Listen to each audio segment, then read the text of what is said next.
avec le vent dans le dos. Et nous voyons ici la préparation de manœuvre chez Alinghi. Et il y a peut-être aussi changement de voile. Tout à fait, regardez, la voile est déroulée. La voile est complètement déroulée sur le filet. Elle a été sortie. Changement de voile chez Alinghi lors de la manœuvre. On va assister à ce fameux peeling dont vous parliez. Voilà, peeling ça veut dire je change et jibe, j'empale. Même chose à bord d'Oracle. Ici, Brad, en train d'éclaircir. Regardez, on regarde bien qu'il n'y a rien. Fais attention, ça monte, ça descend, ça peut se bloquer, voilà. Avec le bateau américain à plus de 30 nœuds. On sait que ces bateaux ont atteint les vitesses... Vous êtes en train de me dire que Brad, ici en haut de son flotteur, 1,50 m au-dessus de l'eau, est à 52-54 km/h. Voilà.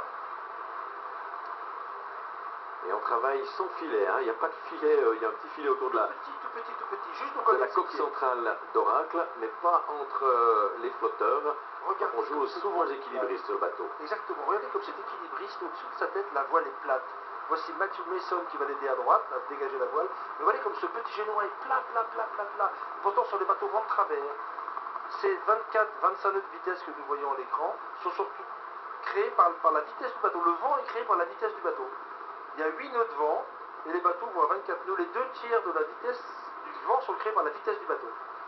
J'ai vu l'équipier d'Oracle presque trébucher.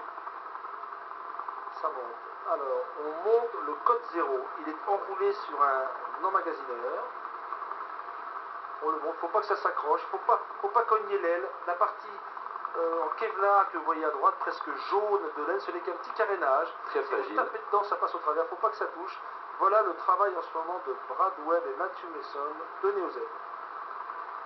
Les Américains qui se préparent à passer la dernière marque de parcours, la bouée numéro 2. Et au cockpit, avec son casque blanc, Simone De Mai, qui lui a le pied gauche sur le bouton du moteur et fait monter la voile au fur et à mesure, comme ça. On voit à l'éclairage que le vent tombe 2000 mètres. Rendez-vous compte, messieurs, dames, 2000 mètres. Elle est assez stable quand même depuis quelques minutes, Christian. Oui, c'est vrai. Il se peut que Alinghi soit arrivé dans la même force de vent que son adversaire. Tout proche de la bouée. Alors manœuvre quand même délicate, hein. Il va falloir l'accomplir avec doigté, avec soin. Le problème de l'enroulage, c'est de ne pas enrouler l'une voile dans l'autre, c'est de ne pas que ça s'en mêle. Donc il faut un bon timing. Et en plus, dans l'empannage, il y a bascule de l'aile. Donc il y a des tas de choses à gérer et il faut que sur les boutons poussoirs, il y ait une bonne coordination.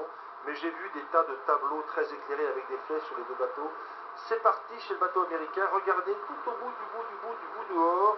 Ils sont en train de tendre leur fameux code 0. Voile très légère. Et voici la bouée. Ah, le passage. Alors on va voir quand même s'intéresser à l'écart. Il y avait 28 secondes en faveur d'Oracle au passage de la bouée au vent. Manœuvre prudente de nos Américains qui n'ont aucun risque à prendre. Ils vont sûrement enrouler complètement leur génois avant d'envoyer l'autre. Vous allez laisser ce qui se passe. On enroule complètement le petit génois. On ne prend aucun risque. On empanne sous aile seule. L'aile passe maintenant d'un seul coup. Ils n'ont toujours pas empanné. Regardez le vent nature de gauche. Et on déroule doucement. Et c'est à James Pithill de traverser d'un bar à l'autre. Voilà.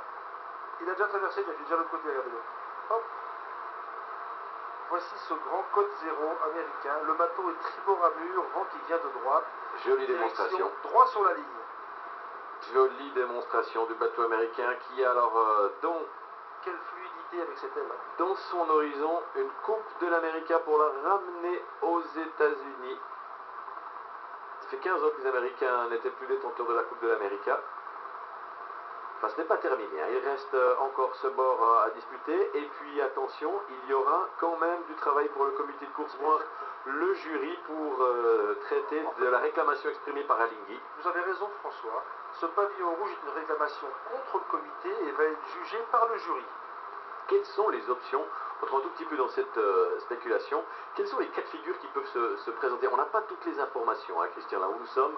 On n'a pas eu tous les détails et on ne peut que spéculer. On a vu qu'Alinghi était en retard, non pas sur la ligne, mais surtout du mauvais côté du bateau comité. Il me paraît tout à fait surprenant qu'une équipe de ce niveau-là tombe dans un tel piège. Il y a donc sûrement eu un problème de communication, d'information, ou de communication vraiment entre le comité et Alinghi, de ce pavillon rouge. Il va falloir laisser les protagonistes s'expliquer auprès du jury, puis le comité va aller défendre sa course, puis Alinghi va aller défendre son point de vue, et le jury décidera. Ça voudrait dire aussi que tout au plus pourrait-on annuler la pénalité qui a été infligée à Alinghi, mais ce n'aurait pas d'influence particulière sur le résultat de la régate. Il est tout à fait possible que le jury dise: écoutez, vous avez raison, il y a eu mauvaise communication et vous avez eu une pénalité, mais du moment où le bateau américain a tant d'avance, ça n'aurait eu aucune influence, on laisse le résultat. On valide le résultat. C'est une des options possibles, mais ce sera au jury de décider. Grosse responsabilité parce qu'on est dans une manche de quitte ou double, hein. Une victoire d'Oracle et la Coupe de l'Amérique serait remportée par le challenger américain. Alors que Alinghi n'a pas encore passé la deuxième bouée. Un écart de plus de 2 minutes et demie s'est creusé entre les deux bateaux. Il n'était que de 28 secondes à la marque précédente. Si j'étais Alinghi, je dirais: je n'ai pas pu rentrer à temps sur la ligne parce que j'ai eu une mauvaise communication. Donc, un, j'ai eu une pénalité que j'aurais pas dû avoir. Et deux, je n'ai pas pu en infliger une à mon adversaire. Une 30 plus une 30, ça fait 3 minutes. Si j'arrive à moins de 3 minutes derrière du bateau américain, c'est peut-être rejouable. Voilà la stratégie du moment. L'écart est à 2,42 et on voit Alinghi à la manœuvre en passant la bouée. Qui a empanné avec son génois en essayant de perdre le moins de temps possible. Nous avons un bateau qui navigue prudemment devant et un bateau derrière qui chasse. Qui prend beaucoup de risques et ça mouille d'ailleurs à travers le trampoline d'Alinghi dans cette manœuvre. Et viatique plus que confortable quand même pour les Américains. Ils affalent carrément, regardez, voilà pourquoi ils affalent, on évite tout fardage, on affale carrément sans enrouler, on met vite sur le filet, il n'y aura pas de manœuvre à venir, on affale, on met sur le filet, on évite le fardage. Le fardage, c'est les esparcons qu'on expose au vent et qui ont un effet défavorable sur l'évolution du bateau. De 1925, vous avez raison, François, ça ne paraît plus beaucoup depuis quelques instants. Donc la stratégie globale pour l'instant est d'arriver à démontrer pour le bateau suisse qu'ils n'ont pas pu être dans la bonne position parce qu'il y a eu dysfonctionnement entre le comité et eux, et que ça leur a coûté deux choses: un, une pénalité de l'ordre d'une 30, et deux, la possibilité de ne pas donner une pénalité par la rentrée tribord. On peut penser qu'une négociation de pénalité, c'est au moins 3 minutes. Si l'écart est moins de 3 minutes, il est possible qu'il y ait encore quelque chose à jouer auprès du jury. Voilà ce que nous pensons nous pour l'instant. On voit ces écarts, hein. 24 secondes en faveur d'Oracle au départ, 28 secondes à la première bouée, et un écart qui s'est creusé de 44 en fait d'avance pour Oracle avant la dernière glissade vers la ligne d'arrivée. Oracle a donc gagné 2 minutes 20 sur ce bord. Si nous avons encore du reaching, bien qu'il soit beaucoup plus ouvert ici parce que les voiles sont plus grandes devant, on pourrait penser que le bateau américain va encore creuser entre guillemets sur ce bord-là. Et là, il semble qu'il y a un problème de relais des images jusqu'au quart régie. On est sur l'image virtuelle avec... Et ça descend, moins 100 mètres François, moins 100 mètres. Un écart qui se comble un petit peu. Et une course qui a quand même évolué un petit peu plus vite que les calculs que nous avions effectués parce qu'il doit rester un peu plus d'une demi-heure de course pour Oracle. Magnifique image d'Alinghi, regardez la stabilité que nous recherchions, elle est là. Et toujours ces deux équipiers arrière qui ahannent à deux sur le winch qui lui n'est pas branché sur un moteur. Moi je pense que c'est l'écoute de grand voile, qui est là, c'est la fermeture de la chute. Il y a peu de variations mais c'est très dur. Regardez, il reste 20 km de course avant une possible victoire des Américains dans cette Coupe de l'Américain.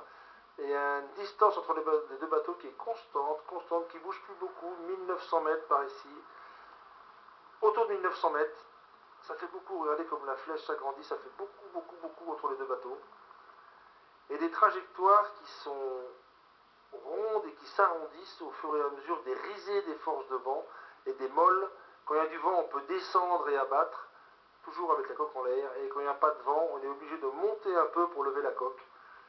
C'est un grand exercice d'équilibre, toujours avoir cette coque à la limite de toucher de l'eau. Et puis course, évidemment, on va au reaching sur deux des bords qui est quand même bien